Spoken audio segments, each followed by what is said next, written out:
Hello everyone, আসসালামু আলাইকুম। আজ দেখব ভ্যানিলা কেক কীভাবে তৈরি করা হয়। তো বেকিং পাউডার, বেকিং সোডা নিয়েছি। এইখানে ময়দা, বেকিং পাউডার, বেকিং সোডা পরিমাণ মতো দিয়েছি, যেহেতু আমি 3টা ডিমের দিয়ে কেক তৈরি করবো। মাঝখানে একটু গুঁড়া দুধ দিয়ে ভালো করে চেলে ময়লাগুলো ফেলে দিয়ে নিচ্ছি। অবশ্যই আপনার চালনি দিয়ে চেলে নেবেন, পরিষ্কার করে নেবেন, তাহলে ভালো হবে। স্বাদ মতো চিনি নিয়েছি, মিষ্টি যে যেরকম খাবেন সেভাবেই দিবেন। এখানে 3টা মুরগির ডিমের সাদা অংশ আর কুসুমটা আমি আলাদা করে রেখেছি। এখন আমি এটা বিট দিয়ে ভালো করে বেটার দিয়ে বিট করে নিব, সুন্দর করে হ্যান্ড উইল দিয়ে। তো আপনার অবশ্যই ভিডিওটা সবার সাথে থাকবেন, সম্পূর্ণ ভিডিওটা দেখবেন। আশা করি আপনাদের অবশ্যই ভালো লাগবে ইনশাল্লাহ। এবং কেক বানানোটা দেখবেন। আমার বড় ছেলের আবদার, সে সবসময় কেক পছন্দ করে, তার জন্য কেক তৈরি করছি। তো আপনারা অবশ্যই ভিডিওটা স্টেপ বাই স্টেপ ফলো করবেন, তাহলে হয়ে যাবে ইনশাল্লাহ। তো সাদা অংশটা দিয়ে ভালো বিট করে এর মাঝে আমি কিছু অংশ চিনি দিয়ে নিচ্ছি। চিনিটা একবারে দেবেন না, 2-3 ভাগে দিলেই ভালো হয়। ভালো করে ফোম তৈরি করে নেবেন। ফোম তৈরি করে নেওয়ার পর কুসুমটা 2 ভাগে দিবেন। আমি 3টা ডিম দিয়ে কেকটা বানিয়ে নিচ্ছি। তো আলহামদুলিল্লাহ খুবই ভালো হয়েছিল, খেতেও ভালো হয়েছিল।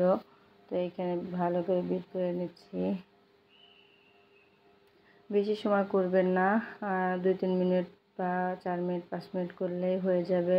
সুন্দর করে বেটার দিয়ে বিট করে নেবেন। এবং ফোমটা দেখেন কত সুন্দর ইটা হয়েছে, আঠালো সুন্দর, খুবই সুন্দর হয়েছিল। এখন আমি ময়দার মিশ্রণগুলো সুন্দর করে একটু করে দিব আর একটু করে মিক্স করবে। আস্তে আলতো হাতে জিনিসটা করতে হবে, অনেক কেয়ারফুলি হয়ে, ঠিক আছে।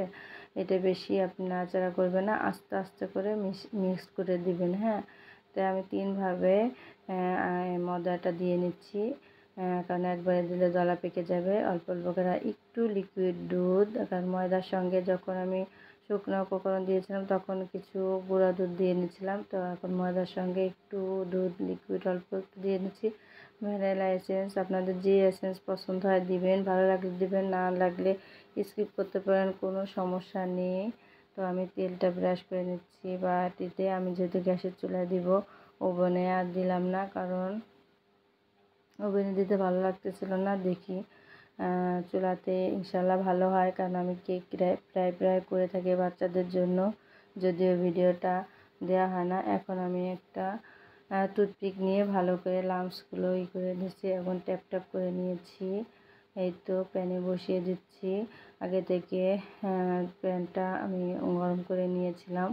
এই তো দেখেন, মাশাল্লাহ আলহামদুলিল্লাহ, এত মজার হয়েছিল কেকটা, সফট এবং দেখো ফুলে ফেপে, মানে এত সুন্দর হয়েছিল তা বলার মতো না। আমি প্রিন্স বাজার থেকে আমি একটা হুইপ ক্রিম নিয়েছি, যেহেতু বাচ্চাদের আবদার। তো হুইপ ক্রিমটা আমি কিছু ফুড কালার ইউজ করতে চেয়েছিলাম, তো আর সেটা আর করলাম না, হোয়াইটই রেখেছি।